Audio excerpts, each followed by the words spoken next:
E vi outro anjo voar pelo meio do céu, tendo consigo o Evangelho eterno, para o proclamar aos que habitam sobre a terra, e a toda nação, e tribo, língua e povos, dizendo com grande voz: temei a Deus e dai-lhe glória, pois é vinda a hora do seu juízo.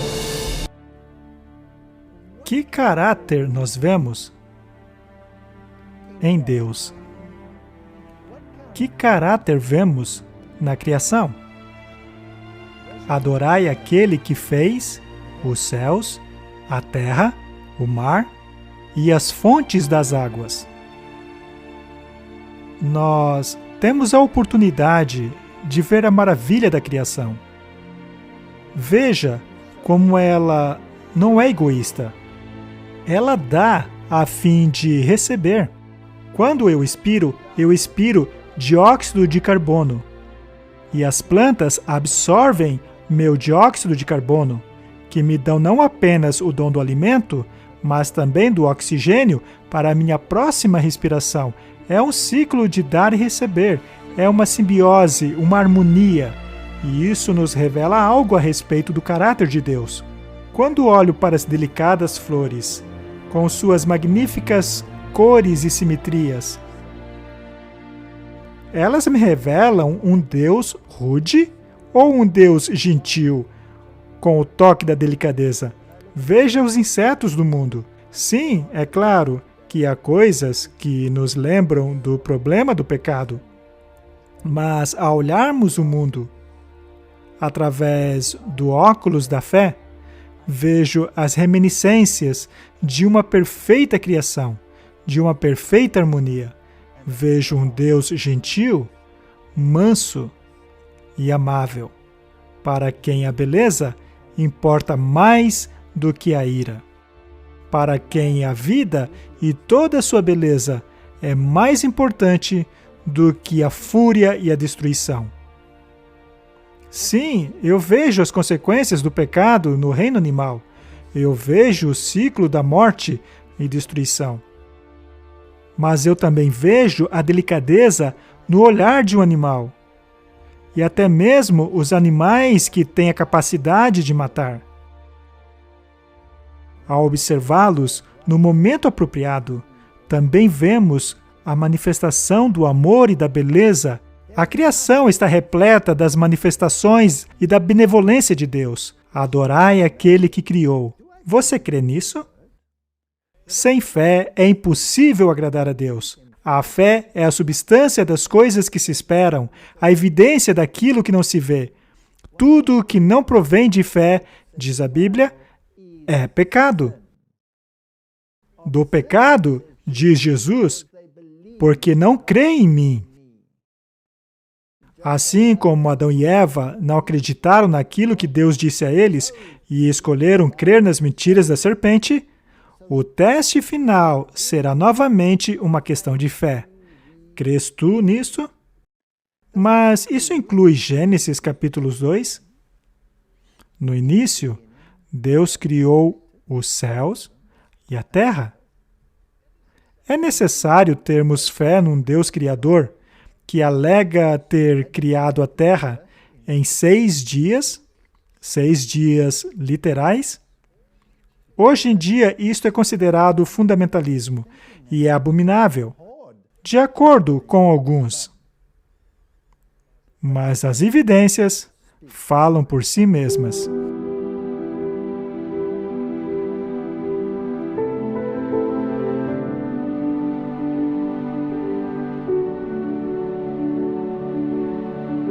No princípio, Deus criou os céus e a terra.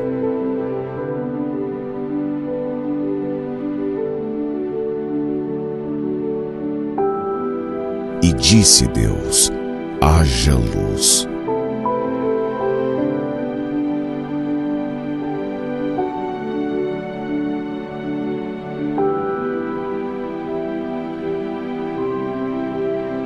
Haja uma expansão no meio das águas, e haja separação entre águas e águas.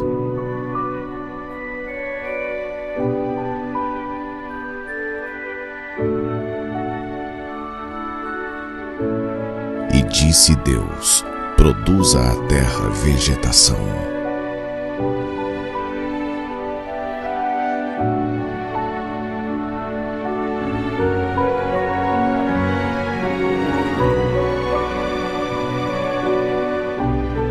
Haja luminares no firmamento do céu para separar o dia da noite.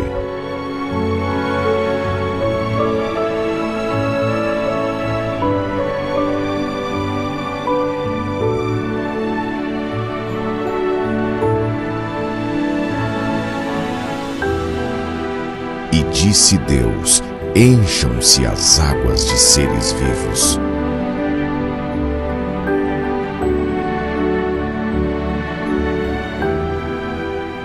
E voem as aves sobre a face da expansão dos céus.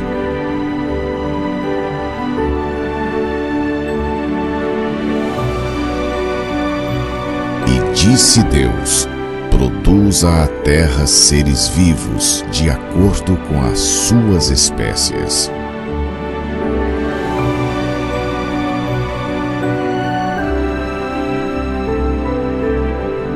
Então disse Deus: façamos o homem à nossa imagem, conforme a nossa semelhança.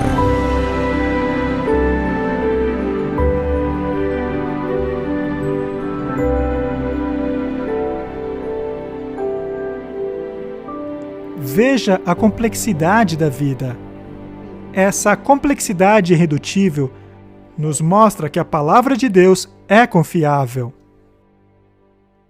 Deus viu tudo o que havia feito, e eis que era muito bom. Então segue o segundo anjo. Este anjo é fascinante. E outro anjo seguiu dizendo: caiu, caiu a Babilônia, aquela grande cidade que todas as nações deu a beber do vinho da ira de sua prostituição. Quem é Babilônia? Por que a Babilônia caiu? É claro que a Babilônia já caiu há muito tempo, pois a Babilônia literal já caiu e não existe mais. A Bíblia nos diz que ela jamais se levantaria novamente. Porém, aqui, no livro de Apocalipse, lemos sobre uma outra Babilônia. Essa outra Babilônia se encontra num estado caído, mas a Babilônia já está caída. Haveria, então, alguma comparação feita na Bíblia? Algum texto paralelo? A resposta é sim, pois a Bíblia é um livro completo. Ao irmos para Apocalipse, capítulos 17, vemos mais uma vez uma mulher. E lemos o seguinte no verso 3 do capítulo 17. Aqui o apóstolo João é tomado em visão e diz: e levou-me em espírito a um deserto e vi uma mulher, ou seja, uma igreja, assentada sobre uma besta de cor vermelha. Esta é uma descrição do poder político incorporado no dragão, aquele que controla os assuntos da humanidade na esfera secular, cheia de nomes e de blasfêmia. Temos mais uma vez aí a blasfêmia, fazendo uma associação à besta de Apocalipse 13, e que também encontramos no chifre pequeno de Daniel, capítulo 7. E todos foram descritos pelos reformadores como o poder do anticristo.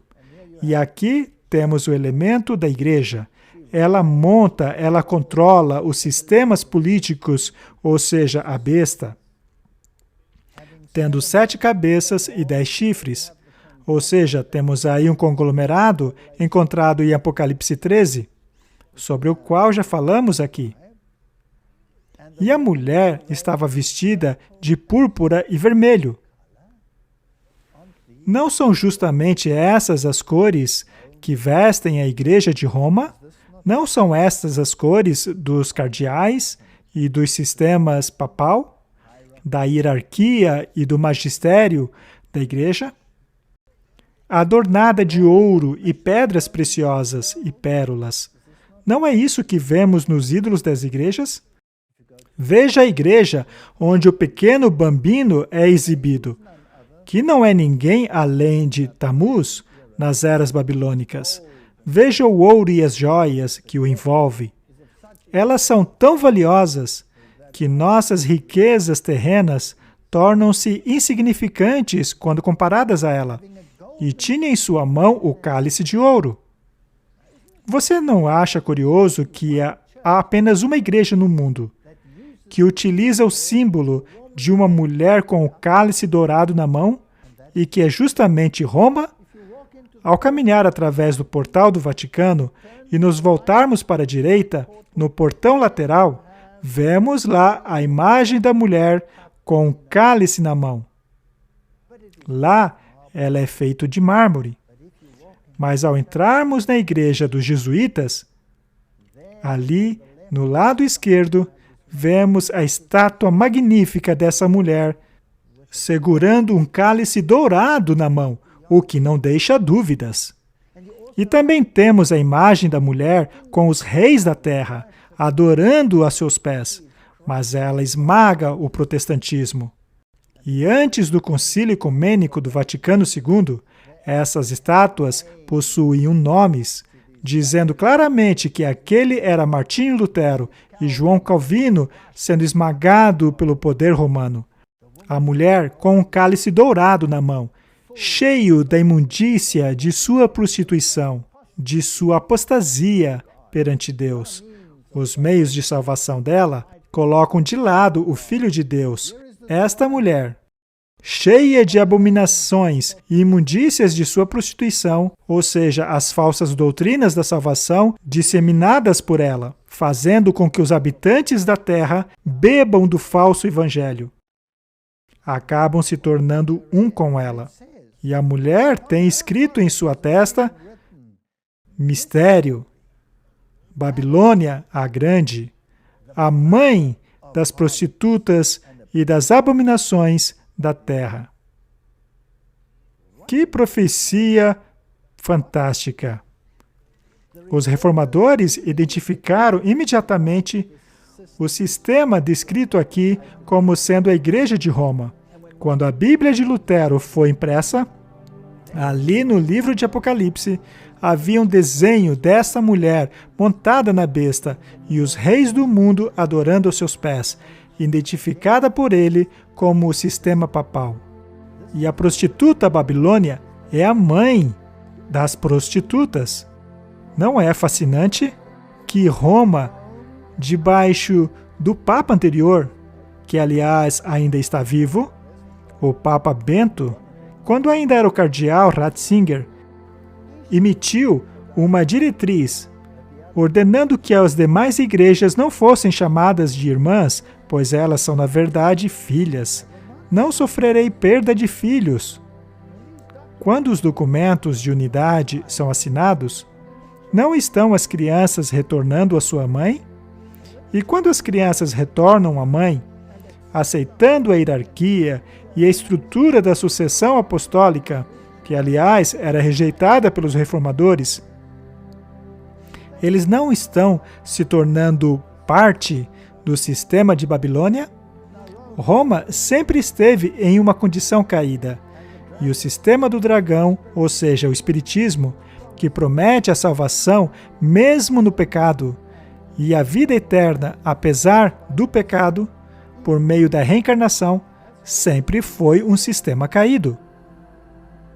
Mas aqui, infelizmente, há um outro elemento de Babilônia. São as filhas voltando à mãe. Quando lemos em Apocalipse, capítulo 14, e seguiu-se um outro anjo dizendo: caiu a Babilônia, caiu a grande cidade. Existe apenas uma igreja aclamada como cidade, que é Roma, pois ela fez todas as nações beberem do vinho da fúria da sua prostituição. O padrão da justiça no mundo hoje não é a palavra de Deus. O padrão da justiça do mundo hoje são os direitos humanos. E os direitos humanos vieram da caneta, do sistema papal. Encíclica após encíclica, foram formando os direitos humanos que temos no mundo hoje em dia. E estes direitos humanos negam a palavra de Deus, não importa o quão bom ele soe. Pois, ao lermos os mandamentos, veja, pegue qualquer um deles. Honra teu pai e tua mãe, para que tudo vá bem com você. Hoje, o direito da criança suplantou os direitos dos pais, mas a Bíblia coloca o direito dos pais acima do direito das crianças. Não matarás. Hoje, é seu direito abortar. E é considerado justo forçar indivíduos a praticar o aborto. Não matarás. E podemos ir adiante. Não cobiçarás. Não roubarás. Roma prega que é o seu direito depender o seu sustento dos bens dos outros.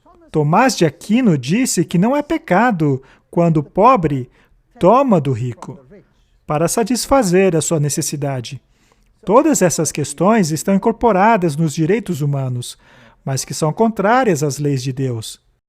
As nações beberam deste vinho, adotando um sistema de moralidade que não é baseado na palavra de Deus, mas baseado na filosofia grega, a filosofia da lei natural de Roma. E, ao assinarem este acordo, o protestantismo se identificou com este sistema, adotando assim um plano de salvação contrário da Bíblia. Ela caiu. Ela caiu.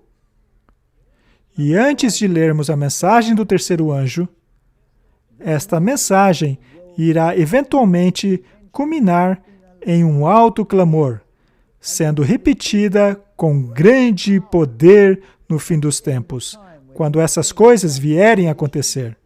Vamos agora a Apocalipse 18 para constatarmos isso, já que esta mensagem é repetida ali. E ele bradou com uma grande voz. É um alto clamor. Então, esta mensagem da queda de Babilônia vai crescer cada vez mais ao nos aproximarmos do fim. Caiu a grande Babilônia. E então vem uma triste declaração. Ela tornou-se morada de demônios, o covil de todo espírito imundo, esconderijo de toda ave imunda e odiável. Pois todas as nações beberam do vinho da ira de sua prostituição. Esta é uma repetição da segunda mensagem angélica. E continua dizendo, e os reis da terra se prostituíram com ela. Portanto, os sistemas políticos se alinharam com a filosofia de Roma. Aquilo que aconteceu na Idade Média, quando Roma reinou soberana, acontecerá novamente. E os mercadores da terra se enriqueceram com a abundância de suas delícias. Hoje nós sabemos que Roma controla os sistemas financeiros de todo o mundo. É através dos Cavaleiros de Malta e dos Jesuítas, que são donos do sistema bancário do mundo, que eles controlam as economias do mundo. E ouvi uma outra grande voz do céu dizendo, sai dela, povo meu, para que não sejas participantes dos seus pecados e para que não incorras em suas pragas. Esta é a última punição de Deus. Quando as pragas caírem, será o tempo em que o povo de Deus será aliviado da escravidão do pecado e levado para a Canaã celestial, da mesma maneira como quando as pragas caíram no Egito, o povo de Deus foi libertado fisicamente da escravidão e retirados do Egito, em direção a Canaã. Portanto, essas questões são muito importantes. Se tornaram casa de demônios. E por quê? Porque o dragão deu poder à besta. E a filosofia do dragão está ali naquele cálice. E se esta filosofia se torna a mesma filosofia das igrejas que uma vez representaram a Cristo e sua salvação, então elas caíram, tendo nós então que nos separarmos dela. Mas qual será o motivo que levará a essa separação? Qual será o motivo final?